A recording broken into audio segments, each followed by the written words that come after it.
All right, it's Thursday, December 19th. We're excited today. We're going to talk about Foxconn and Nissan. We're going to talk about California and charging, but we're really excited about the fact that we're about to call on the phone ChatGPT.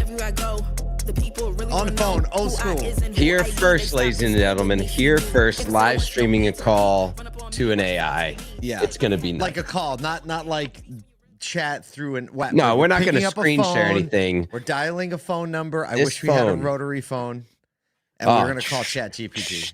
That would be so much fun. We're friends now. They're going to come back. I'm telling you, rotary phones are going to be in houses everywhere because people are. It's like how everybody's going back to brick and mortar. Everybody's going to be like, you know what? I really want to go. Yeah, we're going to have to figure out a way to make it quiet because back in the day, it was just the pulses that, actually dialed the phone. It was like Morse code. Bup, bup, bup, bup, bup, bup. I remember that. I would be so mad when people had 9s and 0s in their phone number. Oh yeah, you got it. And you like if it's a slightly older phone, right? And that thing just like right, get back to the top. The mechanics of that is pretty genius, though.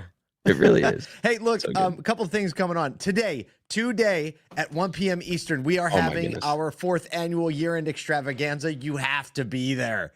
We have so much fun stuff planned, so many great guests. We're keeping it to an hour. It's going to be fun, fast-moving. You're going to laugh. We promise you'll laugh or all your money back. Because, all of it. Because we're trying to stretch out and, say, I don't know if people will be offended. Let's not put it that far. But nobody's going to be offended. That's the car business. It's the car business. It's the car business. But look, we hope you be there. We have David Spizak, car dealership guy, David Kane, Zach Kinch, Austin Conroy, Daniel Govera, Lana Ciccatelli, Michael Cirillo, Trey Warman, Liza Borges, Letty Bozard, Ed Roberts, and more. Everybody. In a very fun-filled 1-hour special. It's going to live stream on LinkedIn. If you want to go, just go to ASOTU's page on LinkedIn. Just click on events. It'll be right there at the top. Join that live stream. We'll be in the chat. Everybody will be in the chat, razzing everybody, well-wishing everybody. It's the place to be. We hope you can join us 1 p.m. Eastern. Absolutely. Let's go. We had a killer webinar yesterday. Dude, I heard you had a killer webinar yesterday. People were all... Look, service to sales and like that interaction is such a gold mine, and people are still trying to figure it out. And so I think it's just one of those topics you got to hear from the people that are doing it best. So I think you can still go to asotu.com, scroll down just a little bit, and you can get back into the recording and check it out from yesterday. If you want to like share it with the team, get your used car team, get your service team together, and see how the other people are doing it. It felt like a little year-end extravaganza preview because even before the webinar started, we had like 150 people in the live stream, like well-wishing each other happy holidays from all over the country. It was pretty special. But the webinar ended up being amazing. Lots of Q&A at the end. We ran out of time, but join the hundreds of other people that are signed up for this webinar so that you can watch it too and it was just so practical. The advice was practical. That's what I love. All right, we got some news and then we got to call ChatGPT. Let's do it. All right, the ante has definitely been up. You and I haven't had much time to talk about this. Now in the Nissan Honda merger talks, well, now Foxconn, a Foxconn executive, is currently meeting with Renault officials in France to discuss acquiring a stake in Nissan, which is intensifying, obviously, the urgency of Honda and Nissan's merger talks. Fierce competition from Tesla, Chinese automakers, both Japanese giants, Nissan and Honda, are like talking about how can we collab to, stand up against it and squat up. They basically exploring a holding company to deepen their collaboration to stay competitive. A merger could offer cost savings, shared R&D across get the 7 million vehicles. Goodness. They're making a year. But it does risk overlap in some markets and some products, especially in the U.S. and Japan. Japanese regulators watching this very closely as obviously this affects jobs in Japan. And one of the biggest questions that we think isn't being talked about enough is like the whole Foxconn thing. And is this a potential lane where Chinese EVs can all of a sudden enter the U.S. market? Yeah, because like Honda and Nissan, and if Foxconn comes in on that, like they're going to be able to it won't even be a question on how that comes into the US. And so that'll just crack that door open just wide enough for someone to sprint through it. They're kind of buddy with BYD, aren't they? Foxconn? Look, There's a lot of people, I think, buddy with BYD across the world. We just don't know about it yet here. We talked about BYD and Apple. Like, who's doing the joint venture with Honda or Sony on the Afeela? Yeah, Sony Honda. I'm trying to like put all the pieces together. But when I saw this, I mean, look, even if you're Nissan and you're not considering Foxconn, amazing negotiation tactic. Oh, it's just like, but we have this other one over here on the side. You heard of them? What's the name of some animal? Well, and here's we haven't had the chance to talk about this. I think you guys talked about it a little bit yesterday, but for me, obviously, this is a play that, like, as you get bigger, you would get access to cheaper parts, volume purchasing, R&D across vertical multiple brands. You're trying to find like that net new thing, the best technology to deliver EVs or deliver alternative fuel. Everybody's racing to the bottom on the cost savings on alternative fuel R&D. And so this is a play for that. I think that, honestly, like, Honda probably, Nissan gets the brand value of Honda gets the volume value of Nissan. But I still don't understand how Nissan isn't a little bit further ahead with their involvement of Renault in like F1 and motorsports, right? They do so much of motorsports is already like discovering hybrid and EV style technologies. So I think that, and then Honda racing is a big thing. I think there's something there where like they could figure out that matrix a little bit quicker. Comes down, I think, in the US anyway, really, like, the leadership issue is such a big one with Nissan. Right, and dealers have really been through the ringer, and Honda's leadership much more stable. But we'll see. This is definitely getting interesting, and perfect time over Christmas to be talking about this. Maybe we'll have some info by the holidays. Yeah. All right, I'm trying not to sneeze right now. But California's new building codes, effective 2026, will require EV chargers in most overnight parking spaces. This is code, by the way. They will make it building code, providing access to many new people. Most new apartment and condo projects must ensure that each unit's parking spot, that's a dedicated parking spot to a unit, is EV ready with 240 volt outlets or standardized chargers. Shared spaces can be used and power sharing systems, to try to keep costs manageable. This is part of the code as well. New hotel and motel guidelines require up to 65% of parking spots to be EV ready. That's craziness. Goodness. Office, retail, other non-residential lots must designate at least 20%, more reasonable, to EV-ready spaces. Older parking lots must meet EV-ready requirements whenever significant updates or new spaces are added, meaning we're going to see a lot of parking lots go in disrepair in California. But this is a major, major step toward EV adoption for many people, especially when we're talking about apartment living. Well, apartment living, I think, has always been the question, right? How do you make sure that these people that are in apartments, especially multi-story, apartments, how do you allow them space to charge their vehicle? Obviously, like 240 volt outlets help that out. It's trickle charging still, or it's level 2, but like here's my question specifically for apartments, condos, hotels, motels. Like, the cost basis of adding this to your infrastructure is insanely high.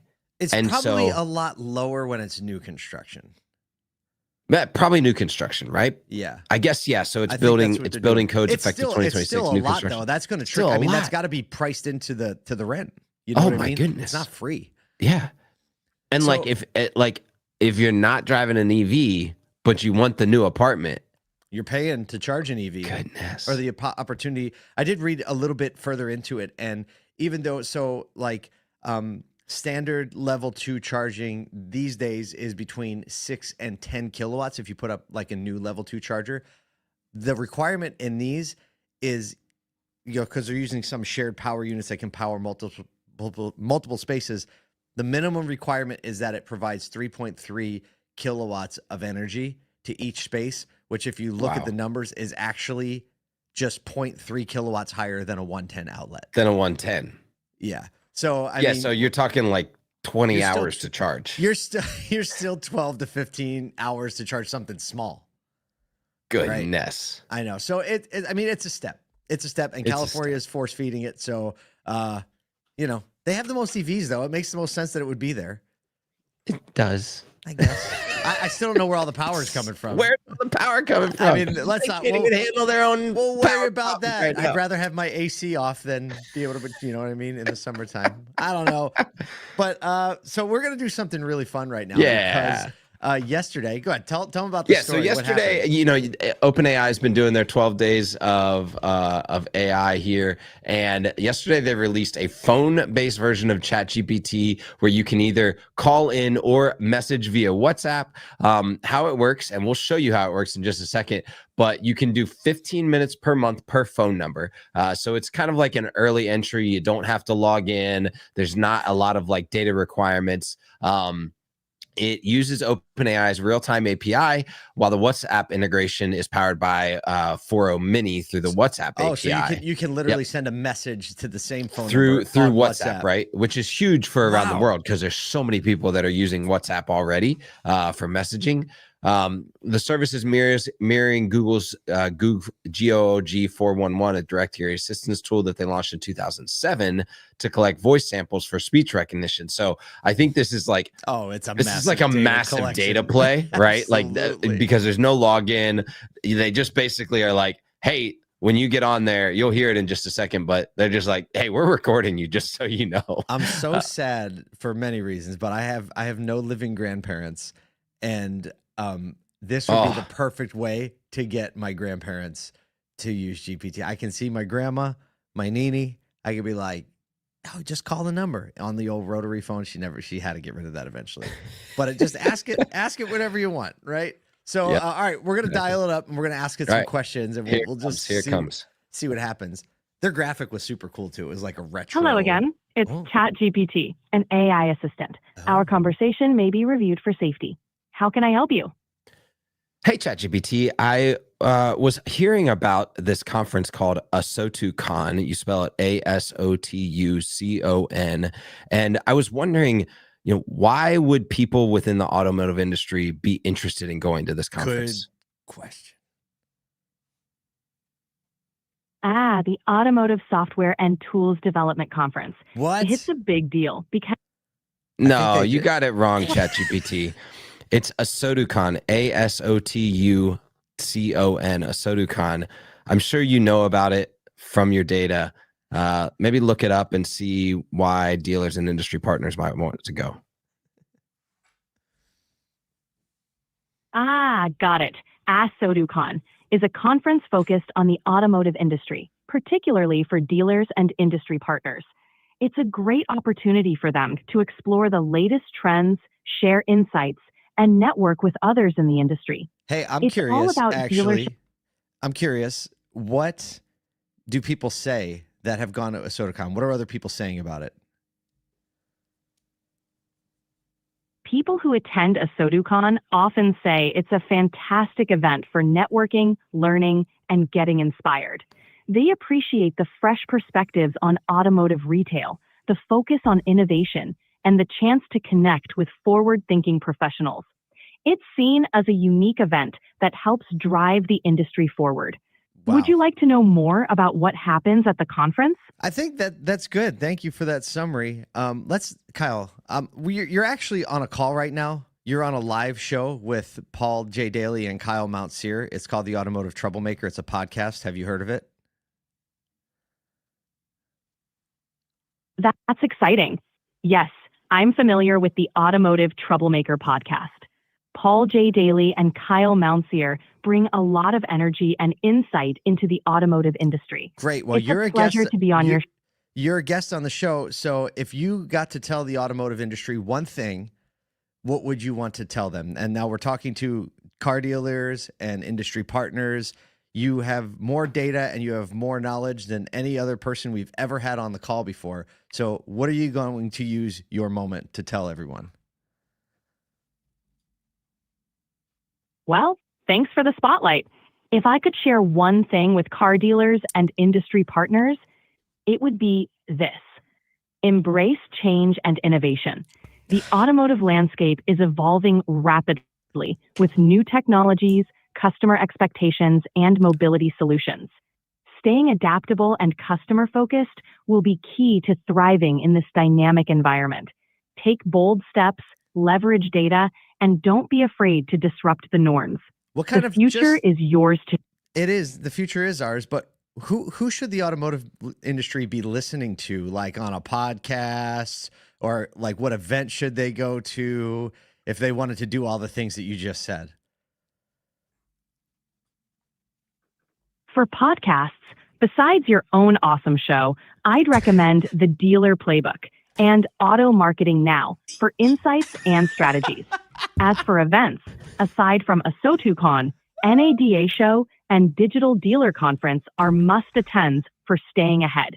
And don't forget to engage with thought leaders on social media platforms for real-time insights.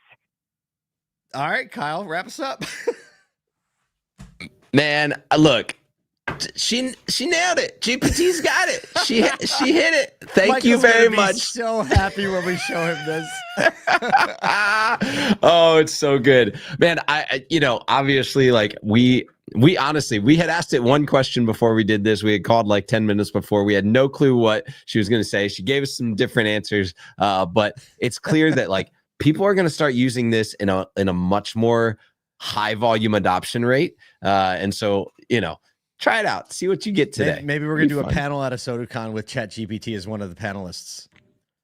I'm just proud that Michael Cirillo's Dealer Playbook was like, bam, hit the top of the list right there. That's what happens when you've been the one doing it the longest. Unbelievable. She knows what's up, or she knows what's up. I guess we'll call it. I guess she's a female today, ChatGPT. That's all she is. Well, look. That was a fun Thursday episode. Look, give it a try yourself. 1-800-CHAT-GPT. Impress all your family and friends over the holidays. But we want to see you 1 p.m. Eastern, LinkedIn Live, Year End Extravaganza. Just go to ASOTU page, click events.